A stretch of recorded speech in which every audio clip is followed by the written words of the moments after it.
Welcome to this explainer. Today, we're going to completely peel back the curtain on the actual mechanics of the creator economy. Look, if you spend any time at all watching content online, you've probably wondered how the people on your screen are actually making a living. Well, we're going to dive into the hidden mathematics behind the whole operation and shatter a very common myth about how digital revenue truly works. Okay, so picture this. Imagine two creators operating on the exact same platform. The first creator drops a video, everyone's talking about it, and boom, it hits a massive 1 million views in just 3 days. And for all that virality, they make enough to buy, a pretty nice blender, $200. Now, imagine a second creator. They post a 10-minute, super focused video about credit cards. They only get a tenth of the views, just 100,000, yet they walk away with $3,000. So what is going on here? It naturally begs the question, why on earth does the smaller channel make 15 times more money? How can two channels with roughly the same scale have such a massive, seemingly unfair discrepancy in their payouts?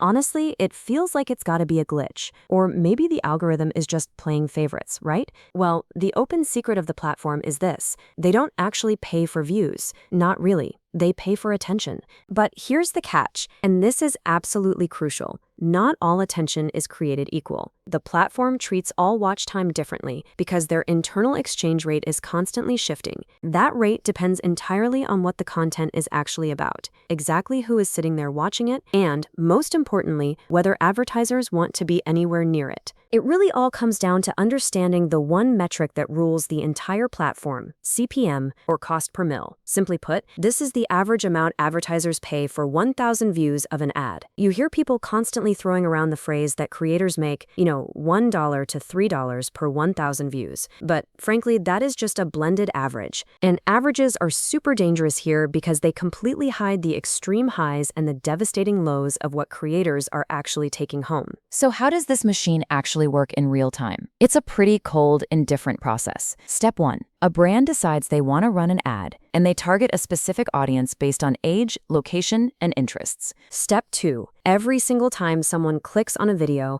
a lightning-fast, invisible auction runs behind the scenes. The highest bidding ad wins. Step 3. That winning ad plays for the viewer. And finally, Step 4. The revenue from that ad gets split between the platform and the creator. Now, once the dust settles on that auction, what does the split actually look like? Well, it's incredibly rigid. The creator gets 55% of the revenue, and the platform takes 45%. And this split, it's totally non-negotiable. In fact, it has remained exactly the same since 2013. It literally does not matter if you're pulling in millions of views like a megastar, or if you're a brand new channel with just 100 subscribers. The math is always 45-55. Just look at the stark variance between high-value niches and pure entertainment categories. A finance channel might see a CPM of $30, while a comedy channel might see just $2. Why the massive gap? Context. Advertisers in finance, legal services, or real estate are selling really expensive products. They know a viewer watching an investing video might actually go and open a brokerage account, so those brands pay top dollar. But an ad on a comedy sketch? Advertisers know those viewers are just kicking back, killing time. They definitely don't have their credit cards out. So the comedy creator does the exact same amount of work, but earns 15 times less money. Beyond the niche, there's a massive geographical gap, literally a 5 to 10 times multiplier. If an ad is shown to someone in the United States, it pays 5 to 10 times more than the exact same ad shown to a viewer in places like India or the Philippines. And look, this has absolutely nothing to do with the quality of the viewer. It is driven entirely by purchasing power. Brands pay a premium to reach demographics with higher disposable incomes. So if a creator builds a massive international audience, their CPM can completely tank regardless of how high their view count gets. This is the brutal tightrope creators have to walk. On one hand, if you make longer videos, specifically over 8 minutes, you're allowed to place mid-roll ads. These are the ads that interrupt the video, and they can easily double a creator's revenue.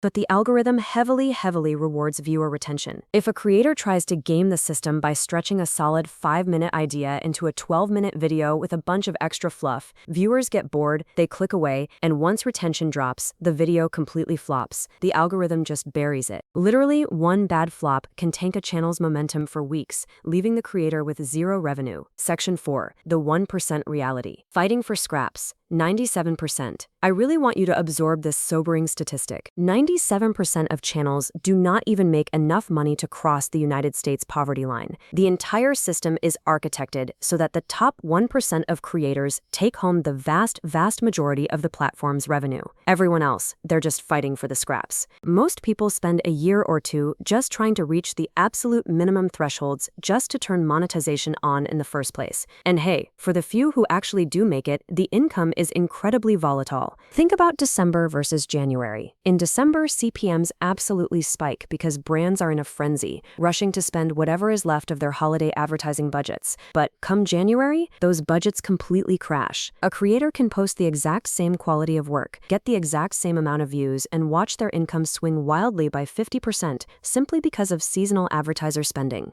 A quick look at recent history really highlights the existential risk of relying entirely on platform-owned infrastructure. In 2017, sudden new guidelines led to overnight demonetization for thousands of channels. Then, in 2020, the platform changed its monetization thresholds out of nowhere, instantly kicking out smaller channels. Fast forward to 2023, they expanded mid-roll ads on shorter videos, completely ignoring creators who complained it would ruin watch time. This timeline is proof that creators have no contract, no stability, and absolutely zero say when the tech conglomerate decides to change the rules overnight. So the bottom line is this: the platform optimizes for advertisers, not creators. When you realize that the parent company is pulling in hundreds of billions of dollars, with the video platform alone bringing in roughly $30 billion, the math is undeniable. The system is fundamentally built to prioritize safe, high-spending reach for brands. If your content doesn't deliver a perfectly brand-safe environment packed with viewers who have money to spend, you are entirely expendable to the algorithm.